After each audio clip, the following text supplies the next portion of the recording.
Welcome everyone, this is Pound Needles and you're listening to LOTRO Players News, where we take a look at latest in LOTRO and hear LOTRO players. And this week I'm joined by Cinders! Hello. And Sanswinda! Hello, everybody. Hello there! And let's have a look at what we got today, and I'm afraid we are going to be starting out with some release notes. Oh, well. Yeah, Let's do it. yeah right. Let's get to the release notes.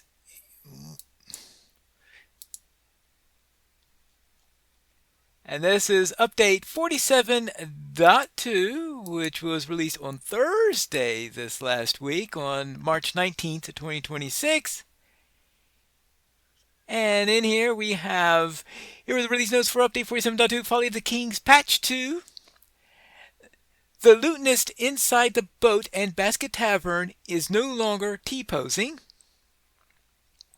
Alright, that's good. They're probably also more comfortable now. Yeah, I hope so. TVDs have been fixed in the Spring Festival's daily wrapper, A Taste of Spring. The map of Klager given to players at the start of A Gardener's Lament no longer shares a cooldown with the map to the Spring Festival. Nice. That's good. The appearance of the daffodil banners used in the quest Springtime's Colors and Flower Envy have been corrected. What was that all about? Well, earlier they were perhaps advertising or declaring a war of the daffodils, I think. The War of the It's Daffodils. definitely a warlike banner. Okay. Yes, a war of the daffodils.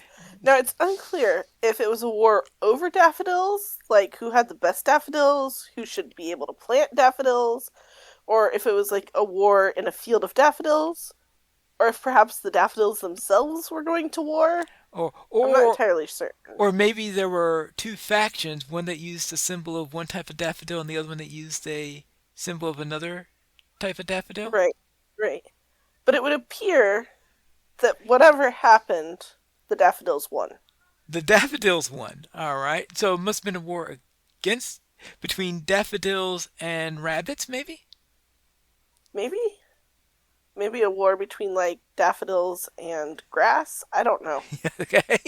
But daffodils are now victoriously displayed on the banners Okay, in they place are of Victoria battle symbols. in replace to those red skirmish symbols that were on there before. Right. But it definitely looked like we were like advertising like the War of the Daffodils is coming, or commemorating like never forget the War of the Daffodils was here, or something to that effect when we were planting the banners. Yes. Well, I am sure that we were really afraid of the counterattacks being made by the rabbits after each time a daffodil was planted. Okay, that would be a fun instance. It would be a really fun instance. All right. I Also, don't want to fight as a daffodil though. you didn't want to fight as a daffodil. What weapons will a daffodil have? It's a good question. Now, I do remember. Pollen. Well, yes, you do have pollen. Yes, on that. I do remember an old Doctor Who episode, which was centered. One of the plot points of this was during the Pertwee era, where one of the plot points had to do with these daffodils. I think they were plastic daffodils that someone was distributing, and that they were being used as, and that they were actually weaponized. That the daffodils were actually weapons.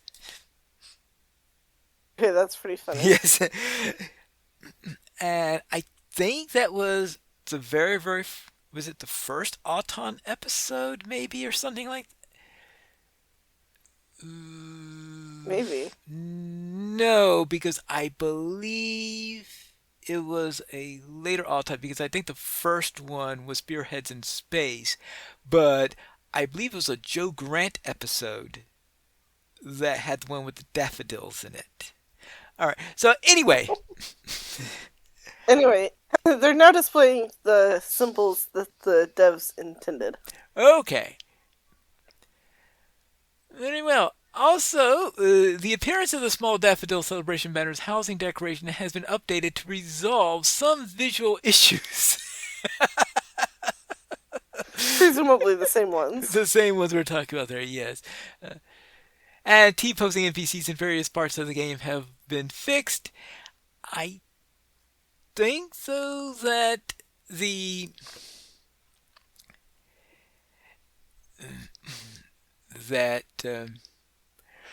there is a skirmish NPC in the Defense of the Prancing Pony that is still eats straw. Eats straw. It has been T-posing lately in Defense of the Prancing Pony, so there's still occasional ones in there. Maybe sometime I could get around to writing a bug report on that if I see that continuing. Fair. Yes. And the appearance of the small daffodil celebration bound housing decoration has been updated to resolve some visual issues. For these changes to take full effect, please unhook and rehook the housing decoration. So if you have some warlike daffodil banners in your house and you don't want them to be warlike any longer, then remove them and put them back in and they should be fine.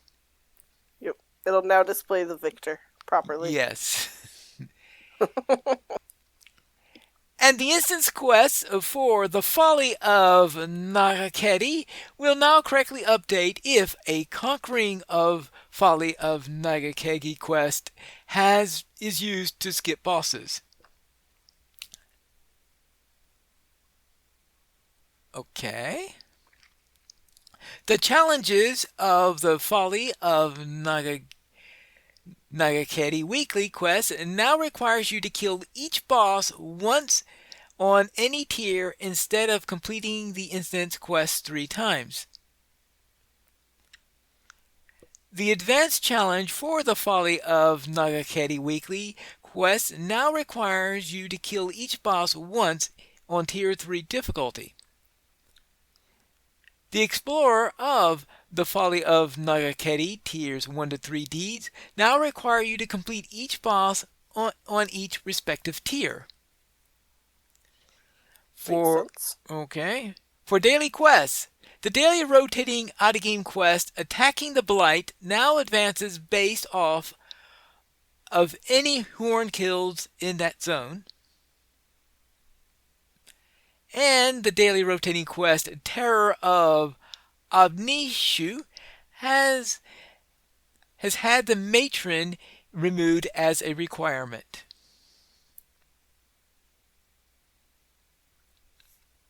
Okay, I am not too familiar with the rotating quest. Either of you familiar with the rotating quests? Nope. Yep. No, I'm not. All right. Those are good changes. All right. Now for Monster Play. Fix the typo in the description of Ivar's corrupted staff.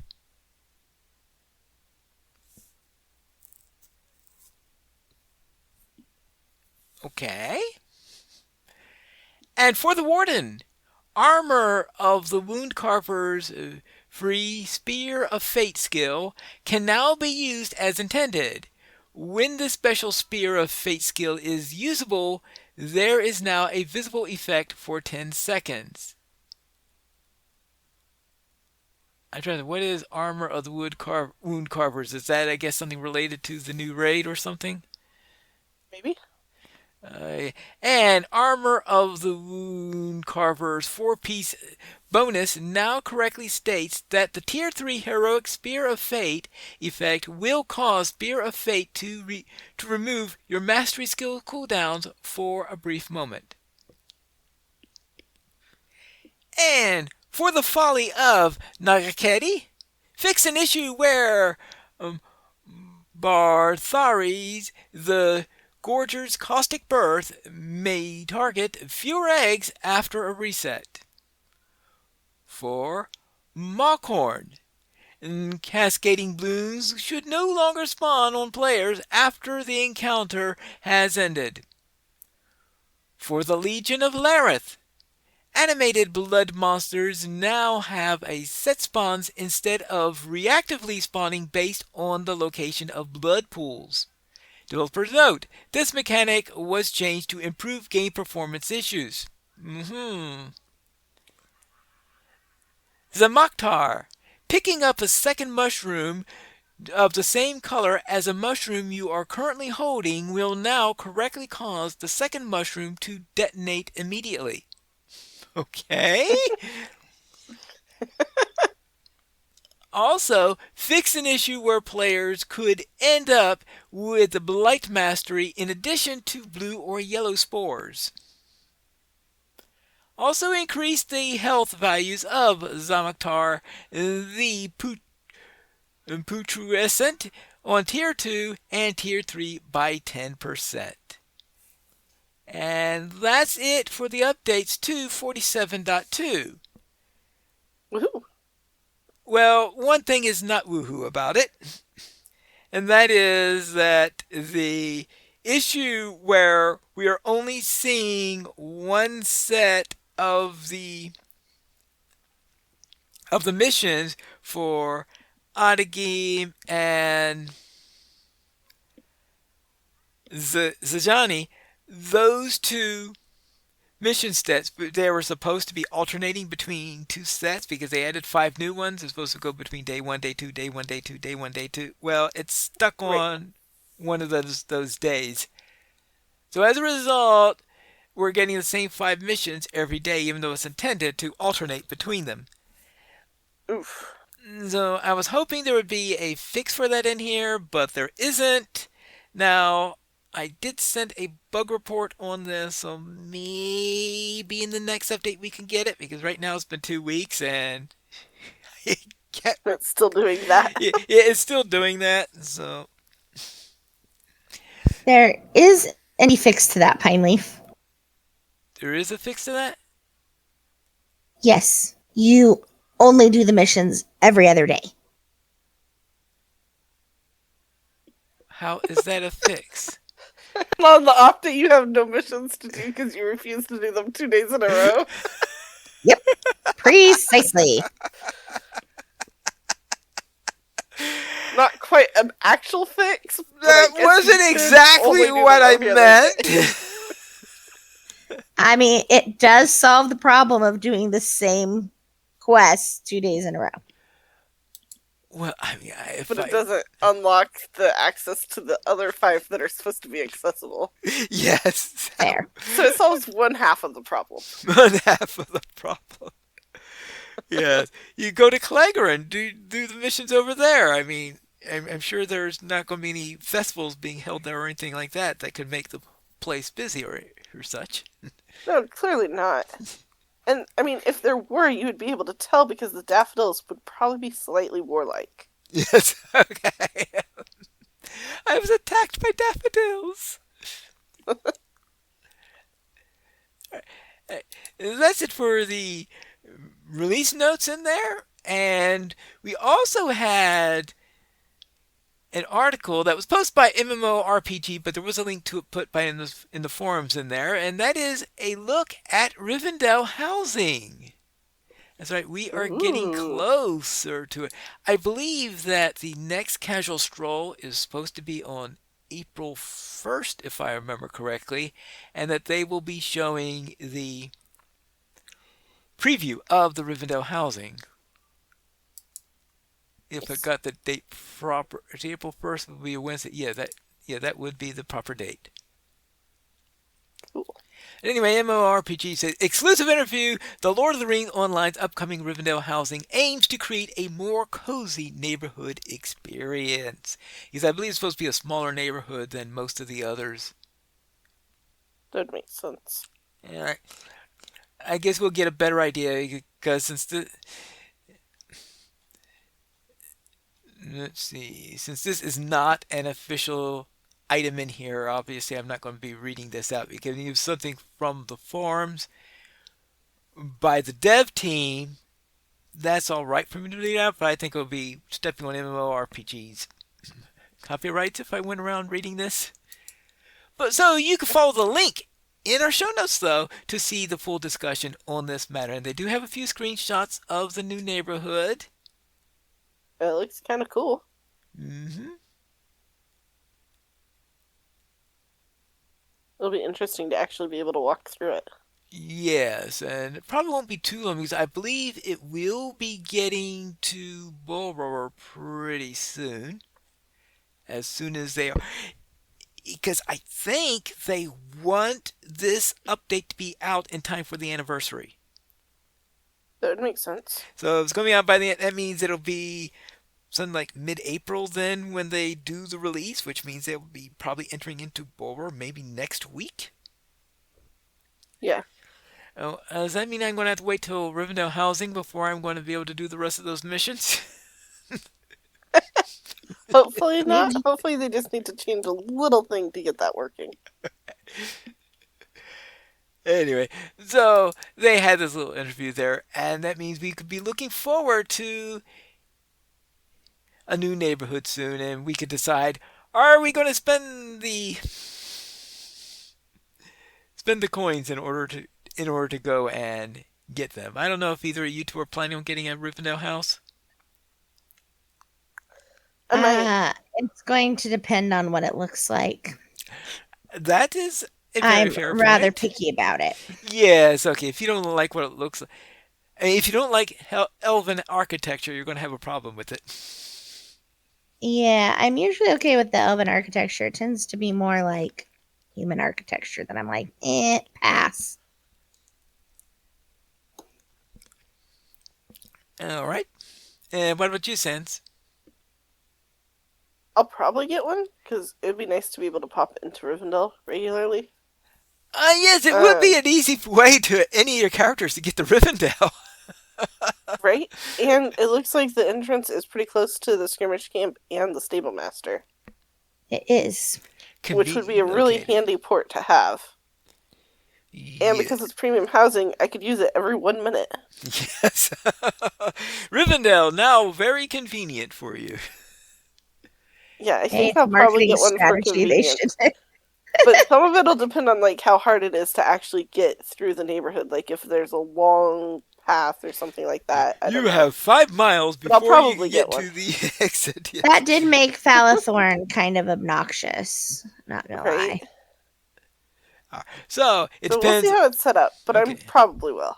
All right. Depending on the architecture, depending on the layout of the house relative to the exit to the neighborhood, and probably Or also go. like if it has a cool view or something that might override convenience. But Yes, of course. And of course, there's going to be the never ending question about how much is it going to cost and how is that compared to your current stash of mythical coins, Cigarettes, and yeah. would it be worth buying mythical coins for, all sorts of things like that.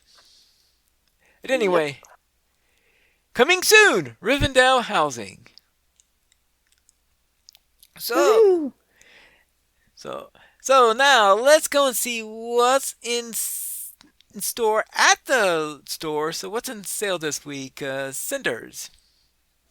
On sale this week is Spring Savings. Special sales through March 26th. You can get 30% off of profession slot unlocks, 40% off classes and races, including bundles, 50% off the Quest Pack Corsairs of Umbar and Quest Pack Legacy of Morgoth. Also through March 26th, you can also be known throughout the you get 30% off of plus 2,000 virtue accelerations, plus 5,000 enhanced reputation supplies, 100% market acquisitions through March 26th. And then the weekly coupon is for Universal Solvent with the coupon code Essence of Essence, also E- through March 26th. Essence of Essence. Yep. To Okay. get a universal solvent.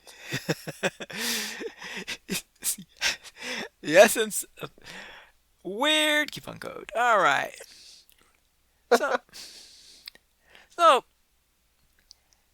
we're there's this question: do we have a reminiscing or do we have a new player question? We sort of decided to bundle those two up together, and we will have some classic questions. These were questions that were posed by Sanswinda, I guess a few years ago. Do you remember how long ago that was?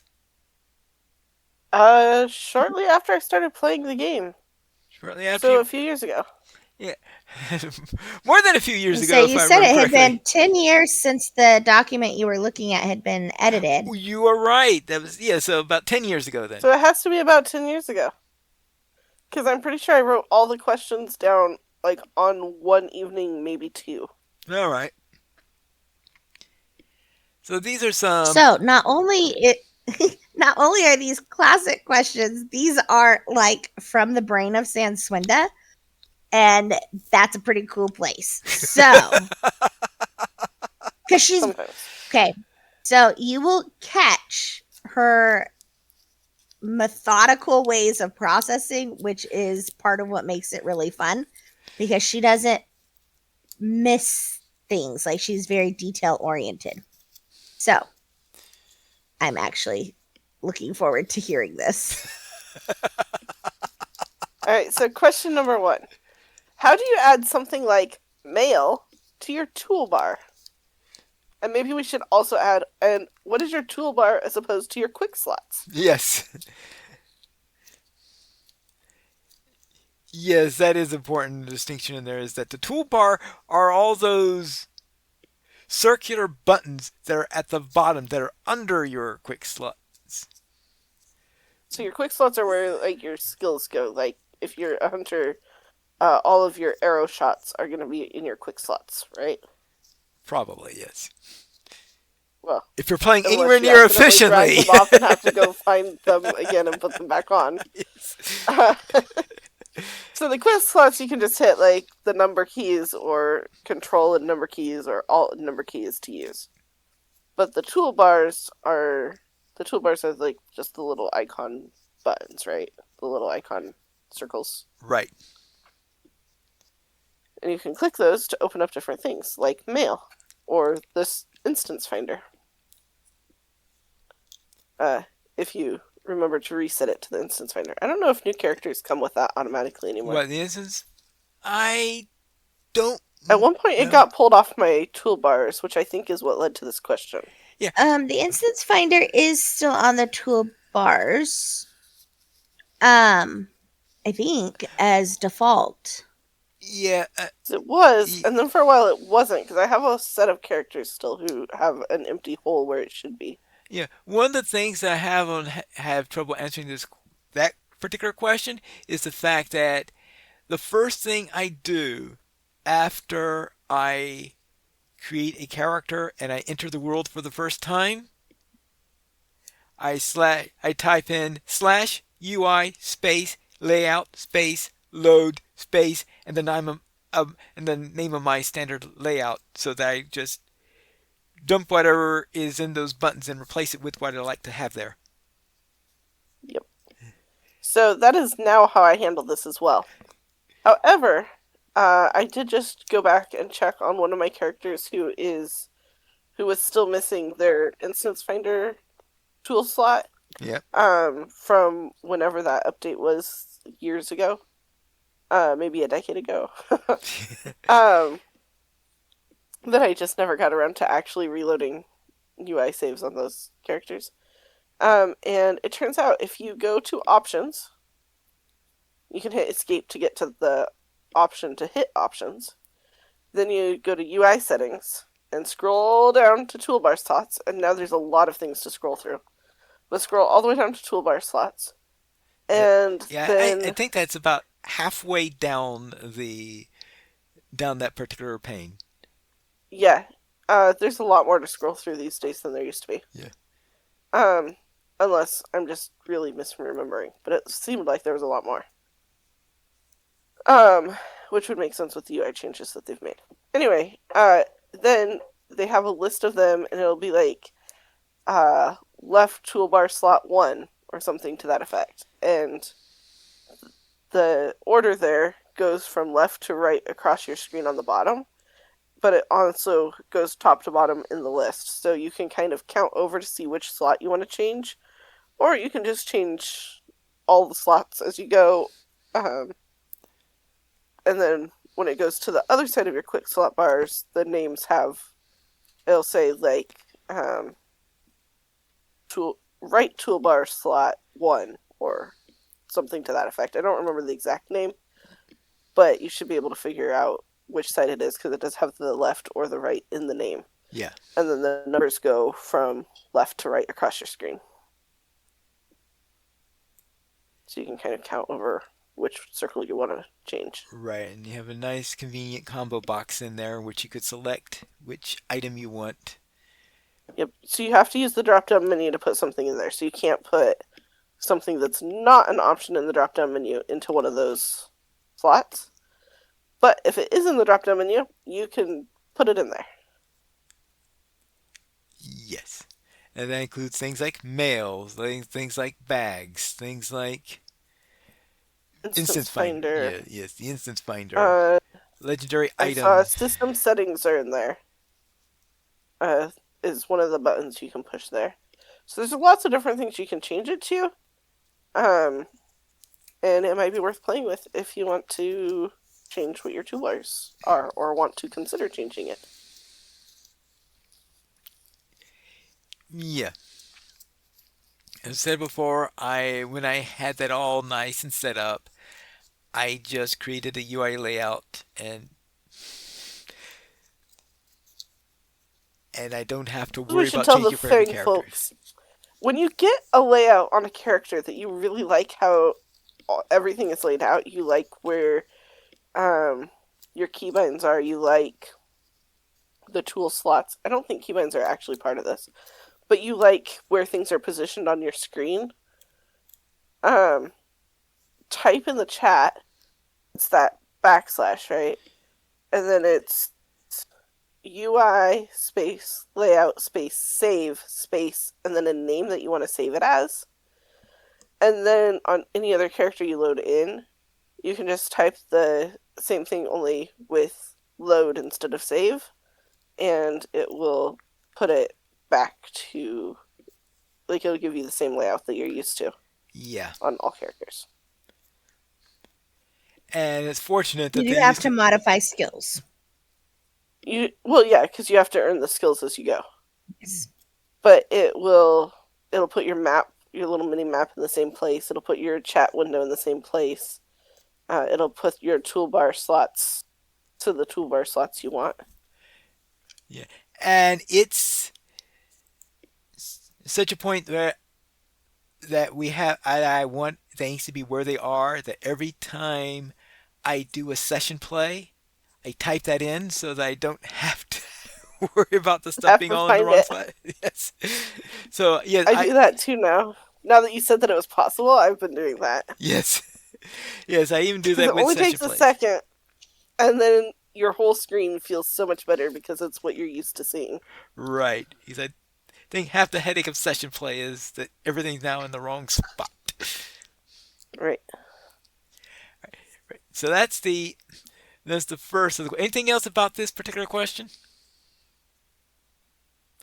Then Did let's it make sense, Em? It did make sense. I don't usually mess with mine, but I did have Pine Leaf show me how to do it once because I wanted some information more easily accessible. I just, for the life of me, can't think what it was that we were trying to make more accessible. Fair. Oh And well. Pilot was like, "Oh, I just keep that on my toolbars," and I was like, "How do I put that on my toolbars?" And so he walked me through it. Nice. All right. And then Okay, question number 2. Classic question number 2 for today. Are you ready? all right. How do you set up or filter your chat tabs? And what considerations went into those choices?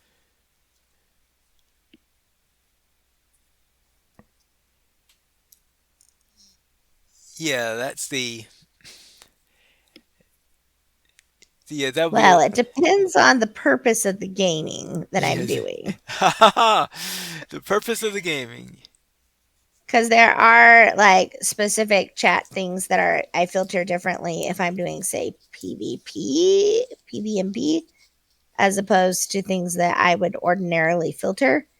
Um, but almost all of my filters actually match Sanswinda's because when I was first starting, she was like, "These are the ones I like," and I was like, "Sweet, that sounds great."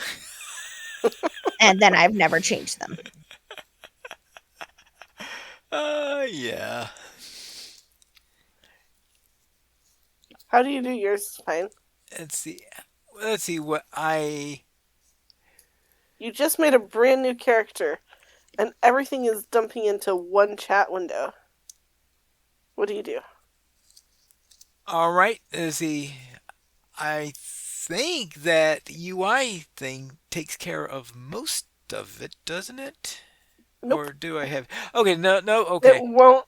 You'll still have, so your chat window, your default chat window, will have the general tab, the combat tab, and the Yeah. what do they call it? The tell tab, You're right whatever that because one is. now that reminds me. That is the. Now you reminded me of the second thing I do in every session play. Uh huh. The first thing I do in every session play is that slash UI thing we were talking about earlier. The second thing I do in a session play is to right click on the main tab, and then one of the options in there is the filter in there, and I go into the filter and I filter out trade, LFF, world, sometimes maybe even regional on top of that. So the first thing I do is to filter out those four channels. That is one of the first things that I do too Yes. in session play. Because otherwise, your whole thing will be filled with somebody arguing in world chat um, about something punctuated by somebody being like, 1 of 12 looking for whatever.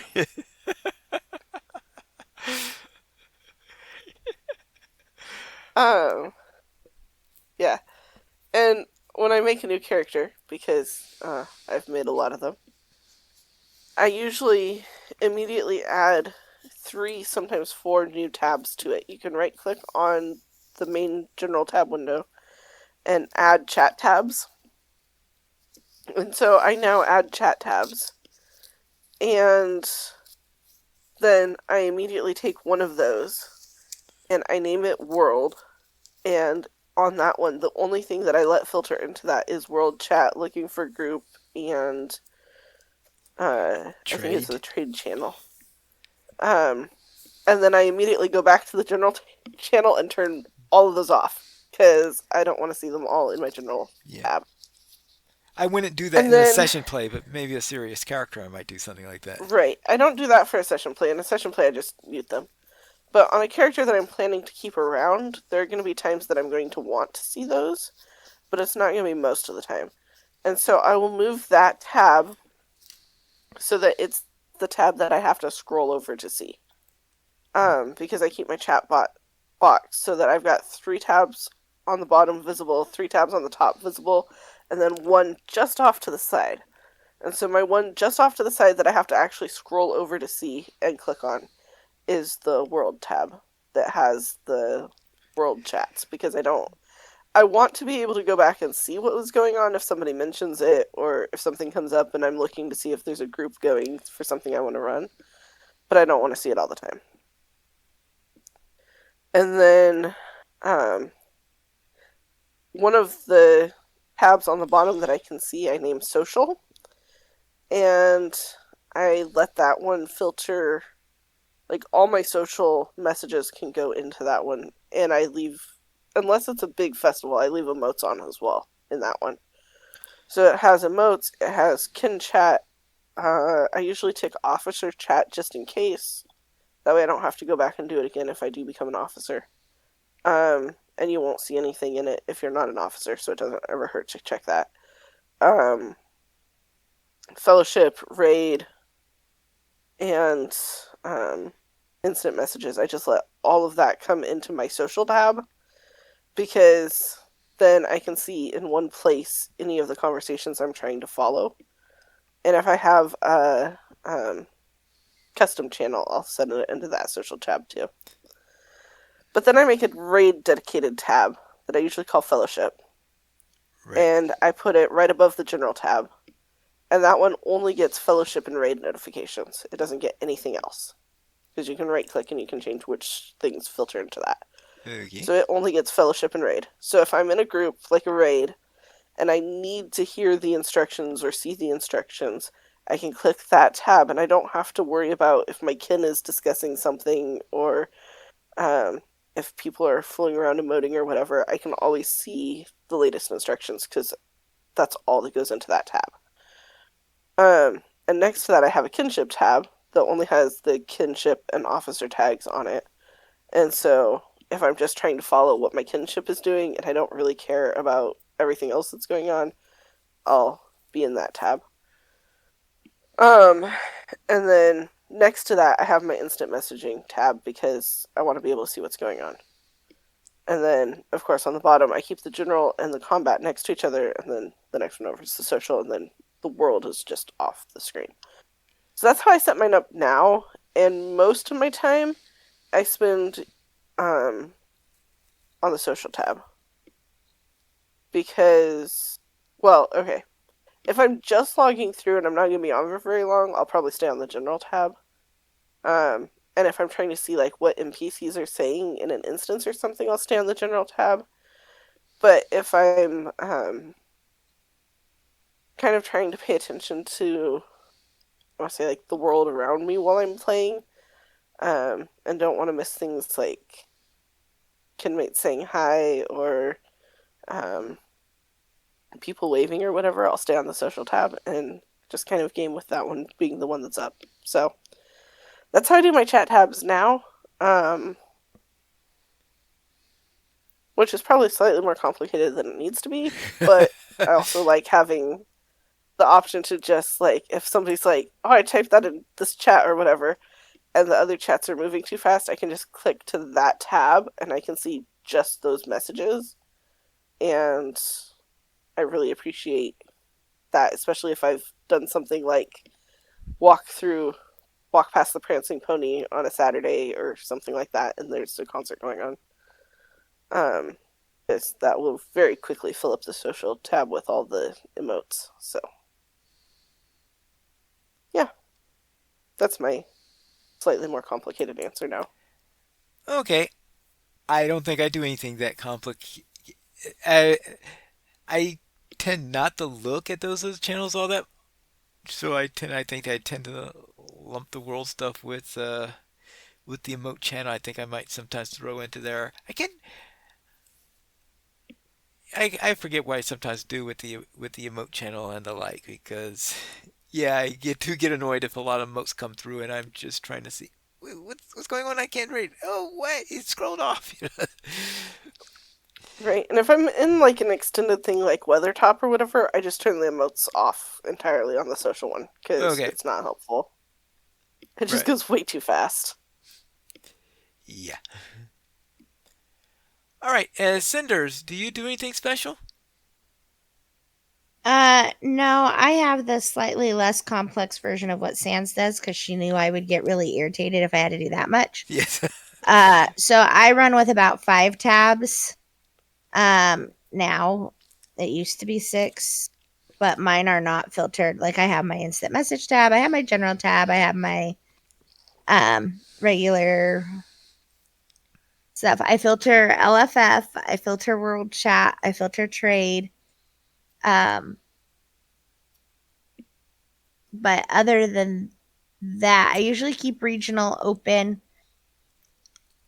Um, but I would have to go back and look because I like the chatter and I don't mind scrolling to stay on top of it. So I do tend to keep some things open. Um, so I don't really mess with the stuff as much because most of the time I'm doing audio stuff with people and I can hear just fine. Right. And I don't use it in the same way. Yeah, and I suppose when I came up with my setup, I was mostly not audio, like not in voice chats. Yeah. When I was doing stuff with my kin, I'd be in voice chats like with the academy, but then back on Landerval, I wasn't in voice chat most of the time. and like my kin experience really did start being in Sans Windows Kid. And since we're sisters, we were usually sitting on the couch next to each other. So it was like I could just look at her screen if I needed to get caught up on what was going on. So I had That a helped. lot of convenience there. And then, hanging out with you guys. I mean, Sans was like, these are my friends. And so then it was, Terry and Pineleaf and Calabathian and Key and so I mean, voice chat just kind of naturally happened there for me, which was helpful. Okay. No, I hope that answers the questions. And there in that is certainly a different perspective on it because I'm not too sure we would have answered the question the same way 10 years ago. No, when I originally asked the question, I was getting so frustrated that people would be um, like, didn't you see this kin message asking this? Or didn't you see those raid notifications that I gave you? Or um, well, I gave you the instruction. I sent you the instructions, and I'm like, where? And like trying to figure out like how this person was on top of like all of these messages without making their chat screen like their whole screen. And so I came up with a way that worked for me so that I could see relatively quickly what I needed to see and type into the right place without having to constantly be changing what I was doing. But yeah, I don't know if that setup is actually technically necessary for what most of what I do now. It's probably not. Oh, well. Anyway, that's it for this week's question, and I suspect that in the weeks coming up ahead, we will be going through some more of these classic questions and having another look at them. So, let's head into our week in gaming. And Cinders, what were you up to? I was not up to a lot, but I did get some stuff done in ESO. I have my Ebonheart Pact character. She's now up to level 50, CP 160. So she's like at her cap level and can now actually work on getting her gear, and having it have some longevity. So that is something I started working on today. Um, and because she hit CP, our level 50 CP 160 today, um, this morning, in fact. So, I did that. I did patch LOTRO, but I haven't played LOTRO yet this week. Um, and that's more because it's harder to start and like it's easy to start, but it's harder for me to stop because I get going and don't want to quit. And I needed to be able to stop at different points throughout the day this week. So, that was kind of my week in gaming. Sans, how was yours? My week was good. I celebrated spring and helped either commemorate or advertise the War of the Daffodils in Klager with Corindus, and that was a lot of fun. Um, I also finished destroying all of the Dark Inkers in ESO and got the achievement for it with Cinders and Pineleaf and Krister, Yay! and that was pretty awesome. And we only died once to PvP group that came through and picked us out while we were taking out a Dolmen. But we still got credit for the Dolmen even though they finished the boss fight, so that was pretty cool. And because we didn't have to chase the Dolmen all the way around until it got back to that one. And I created a character in Sun Haven to try the game because it looked like it'd be kind of similar to Stardew Valley, and I thought that may be pretty cool. And there's a lot more to it than I was expecting when I started it. So, I played like all of one day and part of a second day, and appreciate that I could save and exit when I needed to, and am intrigued by the skill lines and not at all sure how to go about optimizing it, which is kind of disconcerting. So we'll see. I might like give up and start looking at ways to optimize it based on like player guides soon to decide if I really want to do this, or I might just see what happens if I don't know how to optimize it and I just play. I don't know. Or I might just run out of time. all of those are still possibilities, but it's interesting. Okay. How would you describe Sunhaven? Um,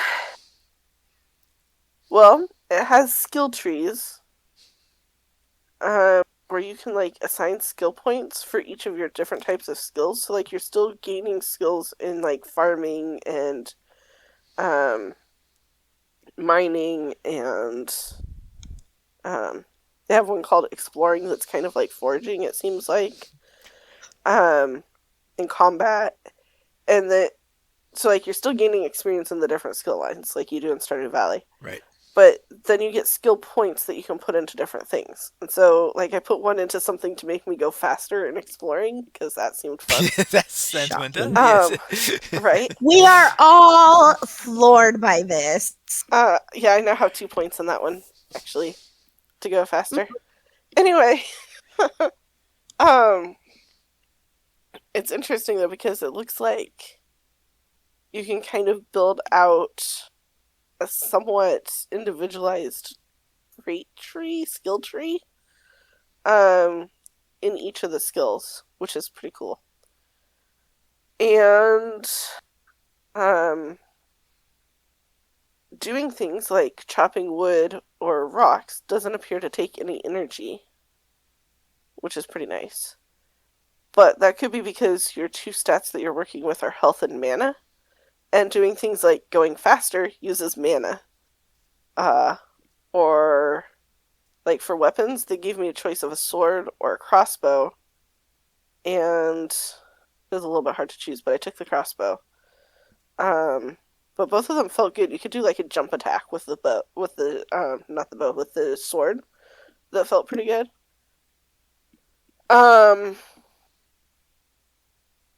But I haven't actually tried it in combat except against a training dummy. So there's that. But with my combat points, I was able to unlock a spell for a fireball, which would be a Ooh. combat spell.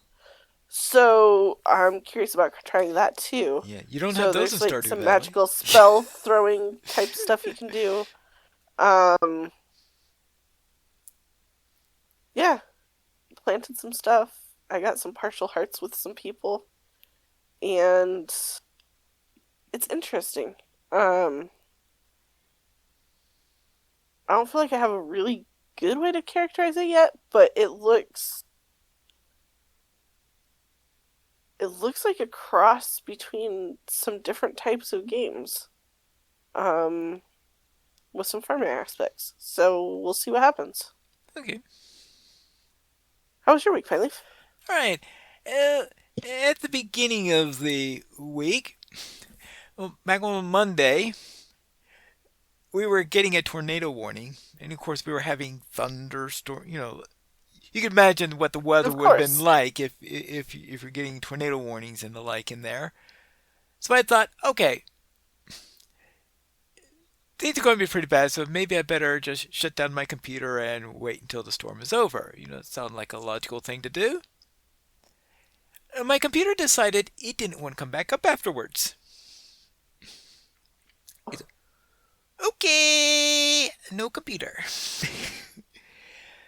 So I decided it sounds like it is time for me to pull out that laptop I got a couple of years ago and bring this out and set this up finally. I had tried to set it up before, but LOTRO would not install properly on there. So I sort of like, oh, okay, I better wait to do this later. And unfortunately, I got around never to doing it. Well, finally on Monday, I got around to doing it because I didn't have much choice on the matter. So I downloaded the. So I went back up there, saw what I had onto there, and found out that this is one of those times where I am very happy that the bulk of my documents folder was in the cloud, using whatever that tool that Windows Uh-huh. provides. And so all this stuff that in any other circumstance would have been completely impossible to replace, and I would have been gnawing out my hair and probably been screaming for a week or maybe a month about all this stuff that I lost. It just pop back in. That was on the new system. Yay! So now I did see, the thing that I lost was a directory which I intentionally did not have on the cloud there because we're talking about several gigabyte stuff, and I was not throwing gigabyte size videos onto the cloud. And especially since I'm Fair. usually uploading those up to YouTube anyway, so that they're there. They're saved on YouTube. But I did have a video that I had recorded but was never rendered that was saving for to be posted on Monday on there, which okay, that one got lost in there. So I did have to re-record that video on there. But other than that, most of the stuff that was really important was in there. I mean, like when LOTRO, for example, had all the options that I had were all loaded up fine when I finally got it because what I did is I attempted to retry my LOTRO build in there that at first that didn't work. So I said, okay, fine. There have been troubles with the Steam client, so I decided, okay, let me just reinstall the non-Steam version in there. And that seemed to be running fine, except for the fact that I could not record anything. OBS did not like the non-Steam version. And that was not really a shock to me because Bulwer wouldn't record either on there. So the non-Steam version was acting like Bulwer and not being able to record anything on there. So I downloaded DDO and see, does DDO work? So I downloaded DDO and DDO worked fine on Steam. Okay, fine. Everything is perfect on there. Good. So I decided to completely remove my first attempt at downloading the Steam version of LOTRO on there and reload it from scratch on the Steam side, LOTRO on there, and that worked. Whether it was because I had the regular one already up there or for some other reason, I don't know, but that worked fine. So now I have LOTRO running on there. I installed ESO and been slowly adding games onto there on because fortunately I had installed Steam already on there, so I had Steam already as a baseline for them. So because of between Steam and having the OneDrive from Windows on there, between those two things, it went a lot more smoothly in getting this stuff over than I was anticipating on. So, with all that said, what did I actually do in gaming as a result of this? Well, on my Warden, I did run the new instances, the 3 instances that were on there. So I ran the one-player version of those in there, and I discovered that the one-player and two-player versions of those instances are identical. I guess they decided, well, if people run missions as either one player or two player, then we'll do the same thing for instances. I guess that's their liking on it. And the trouble is that a lot of those instances are tuned for two players. And my Warden was hard pressed to get through two of those. I tried running the. Let's see, there were 3 instances in there. There were the Wailing Halls, the one with the bandits, and the what I let's see, here we go. Okay, we had the all right, the treasure caves. The treasure caves. I needed 2 tries to get past boss one, and I barely survived that second try. And then the second one is I'm not sure what's going on there, but it looks like it must be some DPS race where I get killed before I can kill even one of the 3 mobs that are in there. So and maybe there's some secret to doing it or something like this, but to me it looked like, well, if you can't get rid of any one of those 3, if it's impossible to get rid of any one of those 3, then I'm trying to think, what route? You can't set up a kill order if none of them can get killed. So I Right? Yeah, so I did not get past the treasure case. I gave up on that one, and probably if maybe I'll have to do it with two because I did do some tests on there and verified that everything in there is identical between the one-player version and the two-player version. I would have thought that at least that since you have a separate selector for one and two players, that they would at least give a maybe a stronger nerf to them in the in the one player mode, perhaps, or something like that. But I could not get by it on there, so I gave up on that instance. Then in the Fallen Palace, pretty much the same thing happened to me. I got past the first boss, but could not get past the second boss. And finally, I said, okay, I do this complete, and so I did go to the third one, the Wailing Hold, and that one I did manage to complete. So that was a lot easier than the other two. So I don't know why. No, the one two players were also identical on that one. So I'm not too sure what to do about it because I would think that expecting someone because it looks like it's tuned for two players,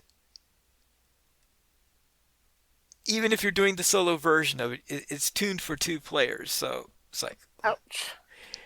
so yeah, it's absolutely not going to have any trouble. Maybe sometime I could do them with Cinders or you, and we might be able to do something. But for the time being, I don't think I'll be doing those instances because, or at least not the first two of them. I mean, the Wailing Hold I seem to be able to do, Fair. and that worked. And this is despite the fact that the Utugi in the Wailing Hold, they are listed as being elite masters. So I looked at those elite masters as I'm going to get slaughtered in this, aren't I? No, they're pretty nerfed elite masters in there. So I was actually able to get past them in there. Nice. So I think so I do find that the Wailing Hold is doable, at least on my warden in there, and that's what I was doing on each. Now I was doing this on a warden in Redline, and it could be that maybe in the other two I could survive a little bit longer in for we're in Blue Line, but if the second boss really is a DPS race that I am losing, if I'm losing it with a red line warden, then I'm going to lose it even worse with a blue line warden because blue line wardens don't have good DPS. I mean, that's the entire point is that they survive. But in a DPS race scenario, you hit a deadline sometimes. Right. Yeah, so that's what it's like in there. So I tried to run them, but it didn't go all that too well. I did those get back to resuming Mizadi's storyline. That had to take a little break of it while I was trying to get my computer all reset up and all that stuff. But now it looks like I'm finally getting back into that. Also, because I've got this new computer, I was trying it out under certain circumstances and seeing how it works. So when I was playing ESO, for example, I was comparing how things work in the various towns and all this stuff. Because with my old computer, whenever I would go into a major area, let's say near the Wayrest Undaunted Enclave, my system would take 1 to 2 minutes in order to load in the NPCs. And now I go into there and there's barely a blip in going into those zones in there. So the performance graphics wise on the new system is a lot better. On LOTRO I set it to ultra high graphics, which is something that I think my old system was at a customized moderate maybe. I think at the minimum one where you were able to see your picture instead of some icon in your character portrait. Fair. So I think that was either moderate or that was just simply it was either high or moderate. I can't remember what it was because I know that the low settings you don't see your character portrait if you're in the lower settings. So that's much Right. better. So the performance is a lot better, which means that the tornado probably did me a favor in there by forcing me to go back to this computer and finally actually going and getting things to work in there. And because of that, I was reminded that there was a game that I bought about a year ago, and that was Tales of the Shire. And when Tales of the Shire came out, I could not run it on my system. My system could not run the game, and I think I did look at the specs and they're saying, well, I will try it anyway. How bad is it going to be? And it says, okay, fair enough. The the specs in there did make it rather obvious that it was unlikely to run on my system, and that was quite true. So it does run, looks like, on my new system. So I did play through the early parts of that. And that I only started that yesterday, so I haven't had much time to actually get too far into the storyline. So starting on that, and I also decided to play Slay the Spire 2, which is just came out in early access on there, and How was that? it seemed to be working pretty well. And I was rather surprised that on my first run, because that I was able to actually get through all three acts in there. Now, of course, I had it on the starter setting, so therefore all that stuff. But this means that I've learned enough about deck building since did try Slay Spire 1 a couple of times, but I don't think I ever got past Act 2 in Slay the Spire 1 in there. But it looks like Slay the Spire 2 plays a little bit better than Slay the Spire 1 in there, and I think they changed the balance a little bit or anything like this. Now, of course, if I go and try to play in Ascension 20, I think I would, I don't think it'll allow me to because I've never even beaten Ascension 2. I haven't gone up in Ascensions yet. And Ascensions are what they call the, I guess, equivalent to tiers in LOTRO. Okay. So, yes, I'm not going. So, I'm sure that if I tried to play in Ascension 20, of course, I'll get my teeth kicked into there to learn how to play better. But it looks like that at least the starter level in there, I get an idea of how the game works. I guess is probably the best way of putting it in there, so that I can win it on the easier settings. Nice. So I'll probably be trying that over the next couple of weeks in order to see how that goes, to see whether I'll continue to play it or not. Because I have played some similar games to it, so I've never stuck to any of them though for any long period of time. So we'll see. Because of course, Slay the Spire is the original in that particular category, meaning the roguelike deck builder type category. I think that was the first one. I don't know if there were any other before that. If there were, I think they were probably obscure. Fair. So if it's roguelike, does that mean that it's going to be like celebrating your death and expecting it? Is that what it is? Or is it more like random Well, procedurally okay, generated okay. sort of? In How is it like Rogue? Oh, okay, okay. Roguelite is probably the better word. I think what they will today called rogue. That term is it's not procedurally generated. In fact, as I said it's a roguelike deck builder, and there's more of an emphasis on the Right, because deck deck builder than builders are vastly different than like exploring. right. So what you do is that you progress along a path, and this is an interwoven path or anything like this, and so you make about maybe about a dozen stops along the way along this path, and there are several branches, and so part of the strategy, I guess, of it is choosing an optimal path in order to get what you need so that you can become more powerful. You'll be facing encounters in there, and the deck building aspect goes when you do your various encounters in there. You be you'll be running the deck that you have at the time in there, and one of the rewards is a new card that you add to your deck. And as you go along the path, some of them will be battles, but some of them might be shops where you could buy new items or you could destroy items that you don't want anymore or anything like this. Whenever you win a battle, you start to pick up relics. I think you pick up relics whenever you beat an elite. So you have to face the Nice. elite. So you have to do some of the elite fights. In fact, I think that might be my problem the first time I played it. I didn't understand how important it was to make sure you face those elite opponents. Because if you don't face them enough, you don't get enough relics in order to be strong enough in order to face the bosses. Interesting. Yeah. So therefore you pick up relics, you get you have your deck that you have, but your deck you modify it either based on what you get for your rewards at the end of a fight or things that you buy in the shops along the way as you travel down the path. Nice. So, so that's my meaning on that. And what's interesting on Slay the Spire, Slay the Spire has was actually converted into a board game a couple of years back.